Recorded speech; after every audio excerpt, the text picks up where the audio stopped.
নমস্কার বন্ধুরা, কেমন আছেন সবাই? প্রবাসী বাঙালি চ্যানেলে সকলকে স্বাগত। আজকে আমি বানাচ্ছি মাইক্রোওয়েভ ওভেনে হাতে মাখা মুসুর ডাল। তো সঙ্গে থাকুন, পুরো ভিডিওটি দেখবেন। ভালো লাগলে ভিডিওটি লাইক করবেন, শেয়ার করবেন। তাহলে চলুন রেসিপিটি শুরু করি। হাতে মাখা মুসুর ডাল বানানোর জন্য আমি এখানে নিয়ে নিচ্ছি 1 কাপ মুসুর ডাল। ডালটিকে আমি এবার ভিজিয়ে রাখবো।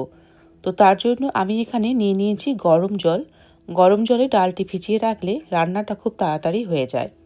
পুরো রান্নাতেই আমি গরম জলই ব্যবহার করব। মাইক্রোওয়েভ ওভেনে রান্না করার সময় যে কোনো রান্নাতে গরম জল যদি ব্যবহার করা হয়, রান্নাটা চটপট হয়ে যায়। ডালটা আমি এখন 5 মিনিটের জন্য ঢাকা দিয়ে রাখছি। মিনিট 5 আমি ডালটি ভিজিয়ে রেখেছিলাম। তো দেখুন, ডাল খুব ভালো ভিজে গেছে। এবার ডালটাকে আমি 2-3 বার জল পাল্টে পাল্টে ভালো করে ধুয়ে নেব। ডাল ধোয়া হয়ে গেছে।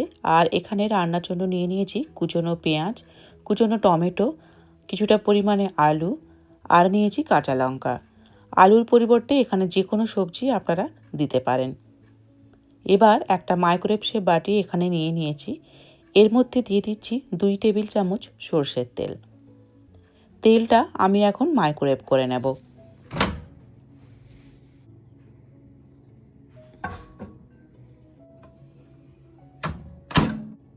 তেলটা গরম করার জন্য আমি এখানে টাইম সেট করছি 2 মিনিট। এই রান্না করার জন্য সর্ষের তেল চেষ্টা করবেন ব্যবহার করার। অন্যান্য তেলে রান্নাটা হবে কিন্তু এত ভালো টেস্ট আসে না। তেলটা গরম হয়ে গেছে, আমি এখন বাটিটা বের করে নিচ্ছি। এবার তেলের মধ্যে দিয়ে দিচ্ছি একটা শুকনো লঙ্কা 2 টুকরো করে, আর দিয়ে দিচ্ছি হাফ চা চামচ গোটা জিরে। জিরে আর লঙ্কা তেলের মধ্যে একটু নাড়াচাড়া করে আমি বাটিটিকে আবারও মাইক্রোওয়েভ করে নেব।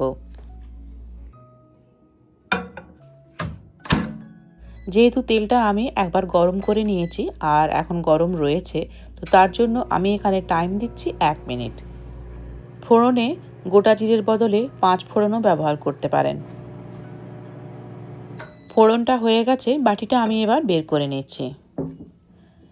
এবার এর মধ্যে দিয়ে দেব ধুয়ে রাখা ডালগুলো। এবার দিয়ে দেব কেটে রাখা পেঁয়াজ, আলু, টমেটো, কাঁচা লঙ্কা। এখন দিয়ে দিচ্ছি স্বাদ মতো লবণ। এবার সব কিছু আমি খুব ভালো করে এখন মাখিয়ে নেব।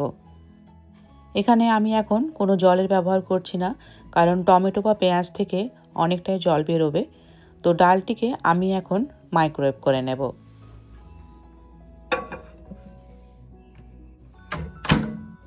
900 ওয়াটের মাইক্রোওয়েভ ওভেন আমি এখানে টাইম দিচ্ছি 2 মিনিট হাইয়েস্ট পাওয়ারে।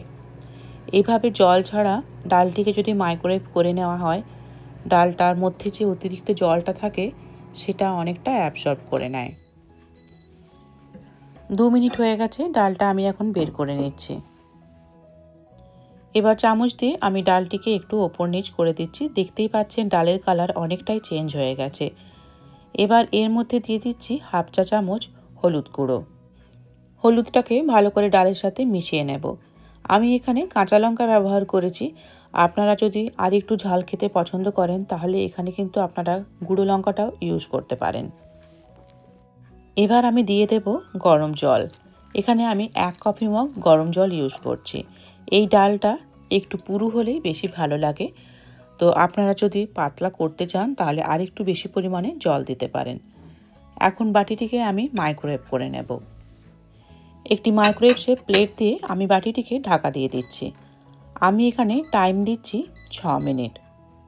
আর পুরো রান্নাটাই হচ্ছে হাইয়েস্ট পাওয়ার দিয়ে। ঢাকা না দিয়েও রান্নাটি করা যায়। সেক্ষেত্রে টাইমটা হয়তো 6 মিনিটের জায়গায় 8 মিনিট লাগবে। আমি 3 মিনিট পর একবার মাইক্রোওয়েভ ওভেনটা খুলে ডালটিকে একটু নাড়াচাড়া করে দেব। মাইক্রোওয়েভ ওভেনটা আমি এখন একটু পজ করছি। এখন আমি ডালটিকে একবার বের করে নেব।